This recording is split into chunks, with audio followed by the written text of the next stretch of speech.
But Wamboy John says, I was violent to my wife. He actually admits that he was violent because I never trusted her, but I'm a changed man. I divorced her. She got married within 2 weeks from when we separated. When you read, when you hear a comment like this one, so, big up to him for admitting that he was violent. He was violent. And he's saying he's changed, which means he acknowledges that that was wrong to do. But then now they've divorced, and then the wife is married within 2 weeks.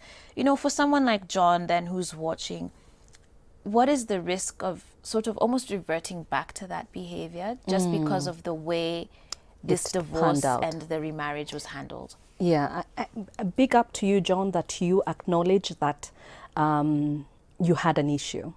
The advice I would give you, John, is that thank you for being so open and so real about what happened in your past.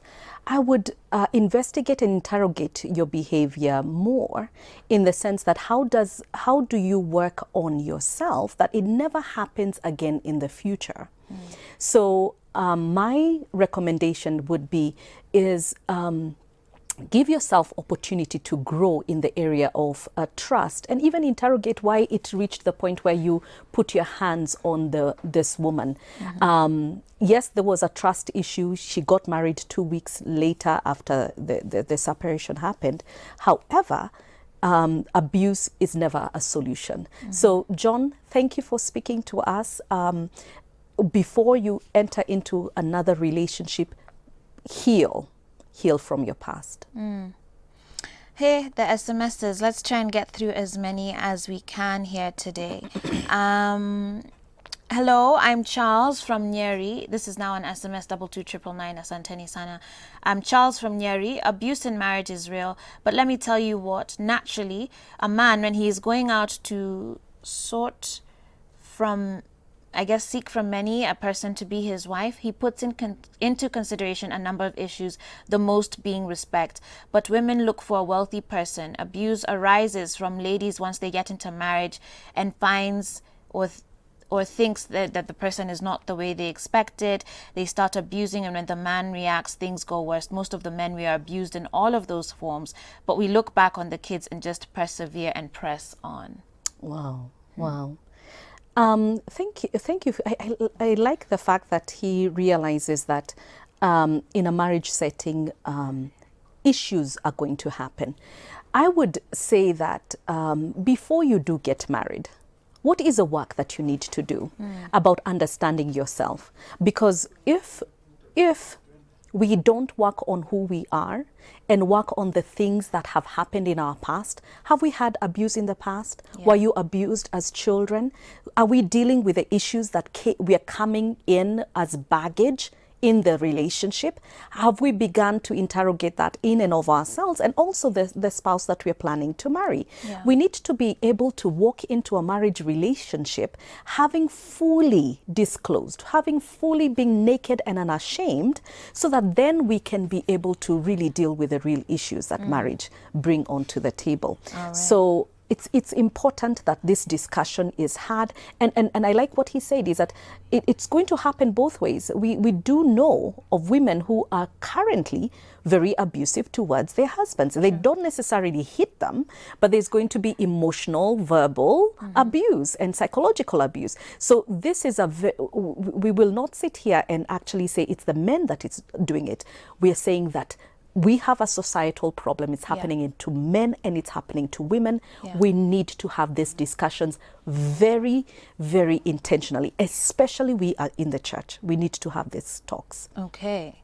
Let me try and group a bunch of these SMSs and at least maybe draw a line, because I know our time is running. But hi Joyce, my husband constantly criticizes me in almost everything. For instance, he will complain of my food from Monday to Monday. He has never applauded me on anything. Hakuna kitu nishawaifanya akasema ni mzuri. It has given me enough stress to an extent that I find myself thinking of leaving. Someone else here says, I'm Elizabeth. I'm 31 years old. My mom has been going through this abuse for so long. Like last week, my dad hit her very hard kwa uso, akapasuka vibaya sana. We haven't been able to help her because our dad is a very bad man.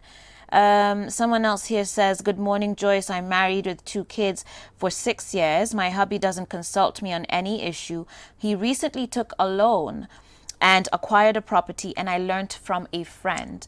I feel manipulated and I'm thinking of opting out. Someone else says, hello Joyce, I've prepared hubby for work this morning. I've prepared breakfast, but he just left without even a word. He's not even talking to me right now.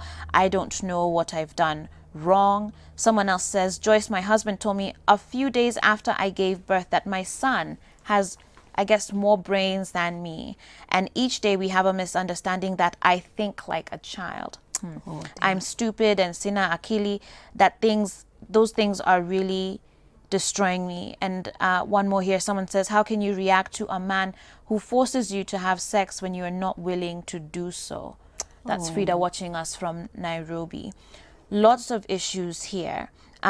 Maybe if we were to break them down, talk about, even in marriage, forced sex within a marriage.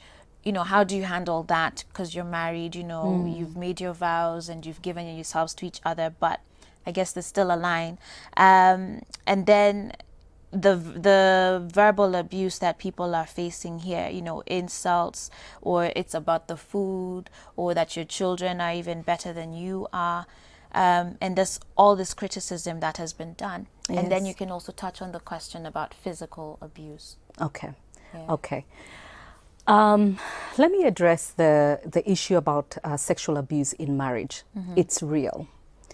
And we cannot belittle it because you are married that it does not happen. It actually does happen where there is violence and sexual abuse. The thing is that it's not acceptable.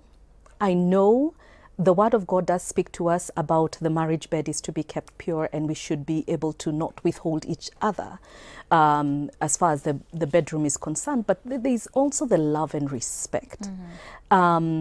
If you two are in constant communication and you're talking one with another, it's very important that if I'm a spouse that loves my wife and I love her as Christ loves the church, then I should be able to love her even in the bedroom in a manner that is respectful. And who wants to have a wife that is not going to give themselves willingly and lovingly? So what am I doing in the morning that gives me the confidence that in the night I'm going to be able to serve or be served well? So let's talk about the communication. Let's talk about what are the things that you're doing as far as love and respect is concerned. Then the other thing is that we need to realize that we've got to teach this in the marriage classes. We've got to teach that what are the signs we need to look out for. When is abuse abuse? How do you look and understand what abuse looks like? And let's teach it, and let's not be afraid to talk about what and how to heal past abuse. Yes. The other thing that I wanted to actually speak about is that there's a lot of silence when it comes to abuse, especially in the African traditional society, is that we've been told that you know, from where I come from, mutumia nego tumia. You know, you're supposed to keep quiet. You know, your things, your manenos should be your manenos. And there's silence where abuse is concerned. There's shame. We need to be able to actually realize that when we speak and when we raise the issues, there's nothing shameful about it. We are seeking help. We need a lot of help around this area. And if we need help as a couple, please let's seek out help from professional counselors, from not your neighbors and gossip. Yes, please let's go out and get help where marriage is concerned. If we are not able to deal with it, the two of us, let's seek out for help because we need help today. Wow, Cynthia, we have to pause it there. Unfortunately, we're out of time.